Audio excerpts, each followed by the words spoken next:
Kel in Utah. Go beyond, yeah, and you are on. Hey. How's it going? Wow, I didn't expect to get on first. Hey, doing great, thanks. How are both of you? Doing pretty good, doing Doing all right. Hey, Kel. Hey, so I have been listening to the Atheist Experience for quite a bit. Well, I've been listening to it quite a bit for the last couple of months since I became an atheist. And I used to be Mormon, and most of my family still is. Mm-hmm. My younger brother, who I'm really close with, he wants to go on a Mormon mission, and I'm kind of in a bind because I obviously want to have a good relationship with him. I don't want to, damage that, but at the same time, having served one myself, I don't know, I feel like he's about to do something I would consider pretty unethical and that can really hurt a lot of people. And I'm really struggling to know how to kind of broach that topic with him. So I just wanted to run it by you guys and see what advice you had. Well, what do you think is the most empathetic thing you could do for your brother? Empathetic, did you say? Yes, empathetic. I think that the most empathetic thing I could do would probably be try and prevent him from experiencing the same negative things that I did when I served a mission, and kind of like the guilt that I still carry and about the things that I did and taught people. And that's kind of, I think that's the most empathetic thing. On the flip side, I also think that there's a good argument for recognizing that in his spot, he genuinely believes a lot of the stuff that he genuinely believes that going out is going to help people. And so I don't want to cause him pain either strain on the relationship by saying, hey, I know you think you're going out to help people, but this actually can cause a lot of damage to you and the people you interact with, and here's how and why. So Kel, does your brother know that you're no longer a Mormon and they're an atheist? Yeah. And that's actually part of what makes it difficult is since I told my family, I've definitely noticed I've lost a lot of credibility and kind of, I can't really say the same things or speak the same way that I could before without triggering a pretty big reaction from a lot of them. And he's not very confrontational. So he generally just kind of, if religion comes up, kind of goes with well, I just want to make sure everyone's getting along and, we'll talk about it later type thing, just kind of brushes it away type thing. So if your brother still talks to you, he knows who you are, he knows that you're no longer a believer, he's not confrontational. I don't understand what the problem is, because it seems that you could just sit down with your brother and say, hey, before you go do this, and you need to follow your conscience and do whatever it is that you think is right, let me tell you how I feel about my mission, how I felt about it at the time, and why I feel that way, just so that you can go into this with eyes open and, make up your own mind. But if you find that your mission experience is vastly different from mine, I'd be interested in hearing that too. It's not like you need to take action to protect your brother from making mistakes. It's provide people with the information and let them know that there's someone there who cares to actually have the discussion with them and interact. Okay,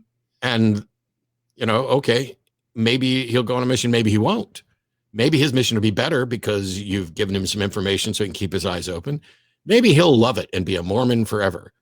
But your responsibility is not to protect people from doing things that you feel is a mistake, as much as it is to provide them the benefit of your life experience and the encouragement and permission to go on and make the mistakes on their own. I've made a fuck ton of mistakes, and some of them people warned me about in advance. Yeah. Okay. You just have to keep in mind what your end goal is. If you want to keep him as your brother, you've got to make sure you're supportive and that you're a good brother to him first and an atheist second. Yep. Yeah. And by the way, no, I think that's Oh, go ahead. Sorry. So my brother is probably, I don't know why I even put the word probably there. My brother is my best friend on the planet. We don't interact as much as I do with some other people, but we are incredibly close. And he's been supportive and proud of everything I've done, even though we don't necessarily disagree on the religion subject, though we're agreeing, on many things. At no point did I go to my brother and say, hey, you believe some really bad things, here's why. And I think you should do this, or I think you should do that. Instead, my brother knew from the get-go that I am always going to be his brother and that he can talk to me whenever he wants. And we do. I mean, I talked to him today, actually, just a couple hours ago. And I love that. And there have been times where we had things that we disagreed about, and it was never a big enough issue. And there are plenty of things where we could have had serious disagreements and didn't, because we trust each other and we love each other and we know that we can be open and honest with each other. That's far more important to me than whether or not my brother believes in a God. Okay. You know where your brothers are being sent? Yeah, no. Yeah, he's going to California. So fortunately not. He's doing his mission at Disneyland. Yeah. Encourage him to go see Disneyland. So I hate to say this, Kel. Have you seen the Book of Mormon, the musical? I've started watching it in pieces, and it's pretty funny. Yeah. I haven't watched it all the way through yet, though. Yeah, it's funny.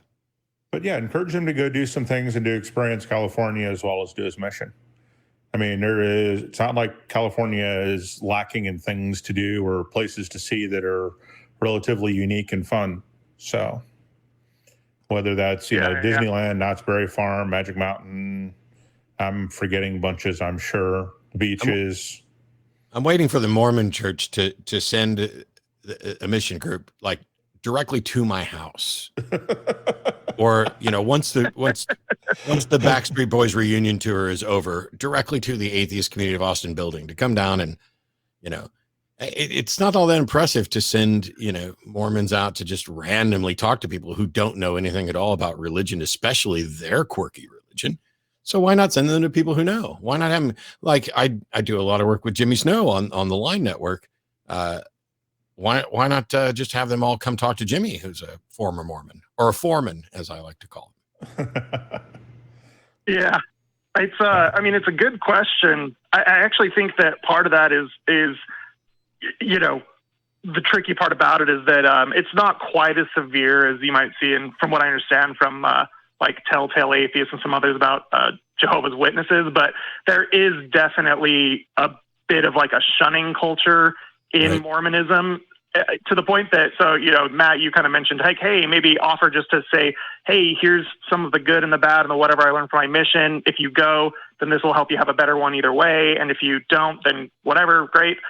And what I actually left the Mormon church about 6 months ago. And previous to leaving, I had actually had that conversation with him because he was filling out his papers and getting ready to go and all that. I was like, hey, let's get lunch and I'll talk to you, give you advice, stuff like that. And he was all for it. But then when he found out that so that happened before I left. And then when I told him a few weeks later, he texted me, he's like, hey, I know that I said that we should sit down and get, lunch, and talk about mission, but I'm not really sure if I'm comfortable with that right now. Kind of between the lines because you left.